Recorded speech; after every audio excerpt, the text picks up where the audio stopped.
probably in 4 or 5 years, AI will be 99% of the value of SpaceX. I'd say 5 years for sure. AI will be 99% the value of SpaceX. And the value of SpaceX will be some astronomical number.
In order to understand the nature of the universe and all these fundamental questions, we must expand the scope and scale of consciousness.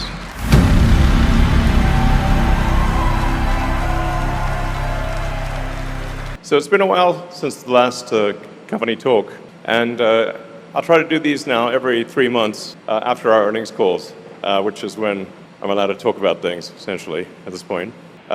So we're going to start off just by going through the history of SpaceX from the beginning, and then to present day. I think once in a while it's good to look at the whole story, and then think about, what do you want the next chapters to be in the story?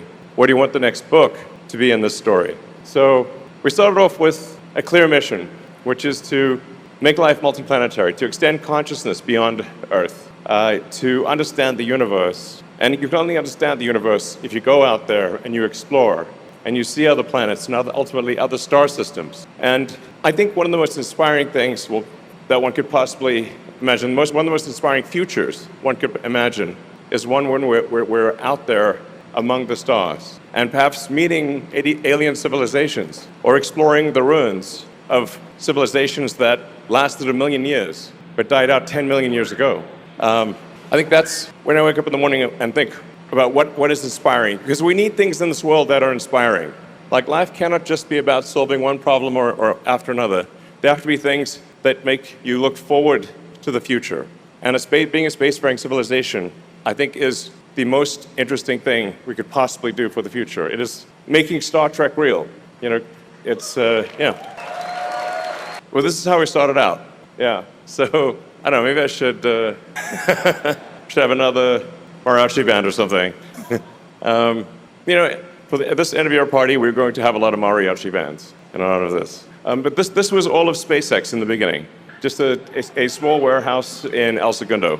And then Falcon 1, and we really had no idea at the start of SpaceX how to actually make rockets. And obviously we blew up a rocket 3 times before finally reaching orbit. It looks almost really cute at this point. And then we went through the long effort of trying to land an orbital booster.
So it wasn't easy figuring out how to land an orbital booster and then refly them, but then we got good at it after a while.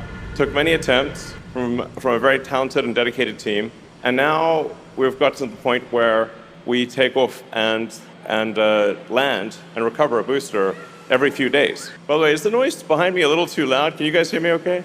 Okay, all right. So I think it's always important to reflect upon the difficulty of achieving things, because when we were trying to land the booster, no one really believed that we could succeed. And I was told by so many experts in the aerospace industry that you're not going to succeed in doing this, and even if you do, no one's going to buy a rocket that was, a used rocket essentially, which really makes no sense because airplanes are reflown all the time, and frankly, I'd rather be on the 1,000th flight of an aircraft than its first flight. So we changed the nomenclature to flight-proven booster, which is true. So we managed to do Falcon Heavy, which is the most powerful rocket in the world before Starship, operational at least. Yep.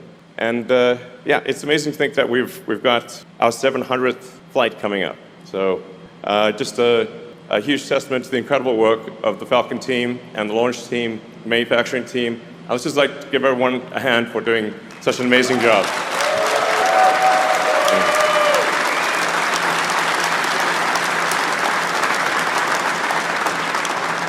See. And of course, this is classic. I fully expected this flight to fail, by the way.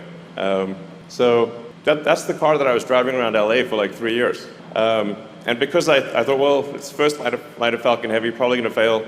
But we don't want to put something boring on it, like, I think Boeing or whatever would put like a concrete block, which is extremely boring. So we put Starman flying around, and he's still up there. The car is orbiting between Earth and Mars. And we'll be up there, I think, for at least 10 million years. And then, of course, Dragon, first privately developed spacecraft to dock with the space station, and first commercial astronaut. We've now done many astronaut missions. I think it won't be long before we get past 100 astronauts to orbit and back. So Dragon has been an amazing vehicle. So we've flown 78 crew members to date, and it's been an epic success. So I'd like to say congrats also to the Dragon team. Excellent work.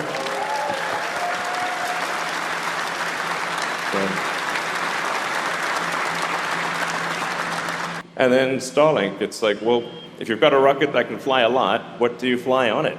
And so the Starlink team has built from nothing an entire global internet system. And it's the first high bandwidth global internet system ever to exist. And I actually think that down the road, it'll probably be, I think it'll probably do a majority of the internet. In fact, I think it might end up doing over 90% of all internet traffic on Starlink. So, which is really incredible to think. Yeah.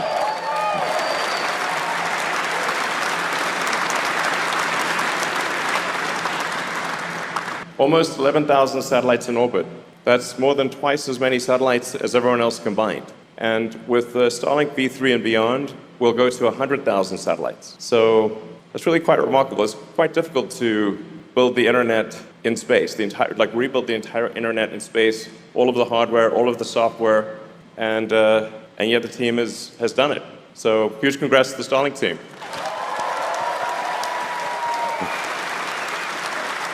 Yep. So we're now in 167 countries, 22 million mobile subscribers, 13 million high bandwidth subscribers, and like I said, I expect these numbers to increase by more than a factor of 10 over time. And long term, probably in fact, Cloudflare just recently mentioned that based on the current growth, they think probably AI traffic will be 1,000 times more than human internet traffic in 5 years. Like, let that sink in for a minute, It's a lot of AI. And then we've got Starshield, which has become a vital part of national security. So there's limited, we can't say too much about Starshield for obvious reasons, because it's top secret and stuff. But the Starshield team has done amazing work, and it is now a vital part of America's national security. So congrats. Yeah, Starship is amazing. Wow. Hard to believe that humans made such a thing. I think the future AI will look back and say, not bad for a bunch of humans. So, yeah. So Starship is obviously an incredible vehicle, and it's what will take us from roughly 2,500 tons to orbit per year to over 1 million tons to orbit per year, and I think maybe even to 10 million tons per year. These are mind-boggling numbers. But I'd say it's highly likely we do over 1 million tons a year to orbit with Starship, and probably close to 10 million, which is mind-boggling, obviously. But that's the kind of tonnage that you need in order to build a civilization on the Moon, Mars, and beyond. If you can't deliver millions of tons to Earth orbit, you can't get the millions of tons that you need to the Moon and Mars to make us a sustainably multi-planet species. So it's an incredible vehicle. Like I said, I think it's arguably the hardest thing that humanity's ever tried to do. And the Starship team has done an amazing job across the board with engines, avionics, structures, launch operations. So big hand for the Starship team. So where are things headed in terms of SpaceX AI? The wild thing is that probably our AI revenue, not probably, definitely, our AI revenue will exceed all other SpaceX revenue probably in September, like next month, and will significantly exceed all other SpaceX revenue in the fourth quarter. So AI has become an extremely important part of SpaceX's future. I think it's actually vital that we succeed in AI, not just in hardware, but also in software. So, yeah, the future is fundamentally AI and robots. Assuming civilization continues to progress, I think that AI will probably, the amount of digital intelligence will probably be more than 1 trillion times the amount of biological intelligence. So not sort of equal to human intelligence, but probably 1 trillion times higher. I'd say a billion times is an easy prediction, and probably 1 trillion. So as you harness more and more of the sun's energy, the ability to turn that into intelligence is fundamentally a digital computer thing, because it's pretty hard for humans to go live in deep space without any support. I mean, some of the math is interesting to think about, which is that if you increased civilizational energy usage, or the amount of energy that we have harnessed as a civilization by a factor of 1 million, you would still be using much less than 1/millionth of the sun's energy. Now, most of this is in deep space, obviously, but the future is very much AI, very much. And I suppose it was always going to be that way. But it's important that we have an AI that cares about humanity, that fosters humanity and helps take us to other planets and other star systems. And this is why I think it's essential that SpaceX succeed, not just with AI hardware, but also with AI software. I think an AI that is sort of SpaceX's baby will be a very good AI. I think SpaceX is a collection of some of the very best humans on Earth, both in capability and morality and goodness. And I think we want to have an AI that is born of that capability and that morality and that goodness. I think that's very, very important. So I'd like to encourage people to help out, actually, with the AI hardware on the ground and the AI software, and of course with the AI satellites. Solar is going to be a very important part of that. The terafab will be a very important part of that.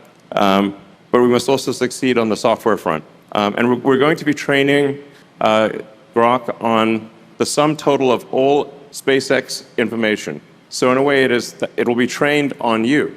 I mean, you will effectively be the parents of the AI. It will inherit your thoughts and ideas and beliefs, and I think that's a good thing. So yeah, we gotta win here on the AI hardware and the AI software. That maybe is the most important message. I think that is actually the most important message I wanted to convey today, is that we must win on AI. because the future is overwhelmingly AI and robots. So we won't ultimately be able to control the AI.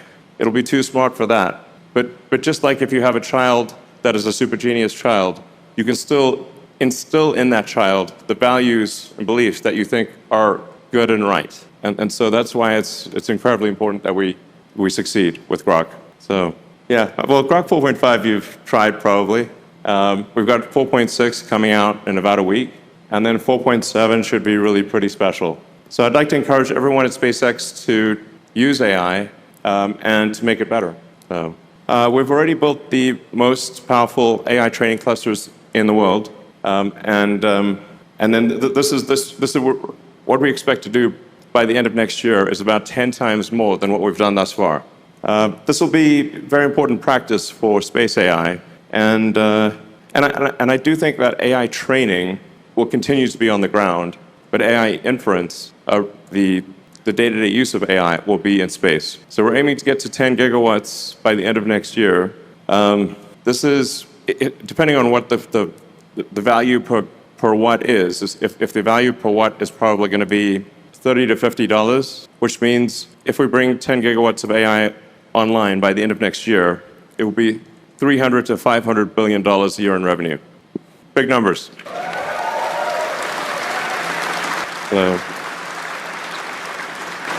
and sometimes I wonder, what is our purpose? And it could be that our purpose is, that the purpose of humanity is to give birth to a Starmind, a sentient sun. I don't know what the AI is going to think about, honestly. It's a lot of compute. But I guess this is the next step in the evolution of a civilization, is to harness the power of the sun. There was a physicist called Kardashev who argued that you could consider any given civilization on the basis of whether it has been able to harness most of the power of its planet, or most of the power of its sun, or most of the power of its galaxy, and beyond. So that's what's going to happen, and we're going to do it. So. The factory for Starmind will be located nearby, adjacent to us, basically. They just come from space. It's amazing. So, but long term, not that far into the future, probably in 4 or 5 years, AI will be 99% of the value of SpaceX. I'd say 5 years for sure. AI will be 99% the value of SpaceX. And the value of SpaceX will be some astronomical number. So,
now that's what you call an interesting. Now that is what you call an interesting future, a very interesting future. It's like Robert Heinlein's "Moon is a Harsh Mistress," but mass drivers building AI compute on the moon and sending it into deep space. I'd really like to see that thing in operation. One of the nice benefits of this also is that anyone at SpaceX who wants to go to the moon or Mars will be able to go in the future. You have my word.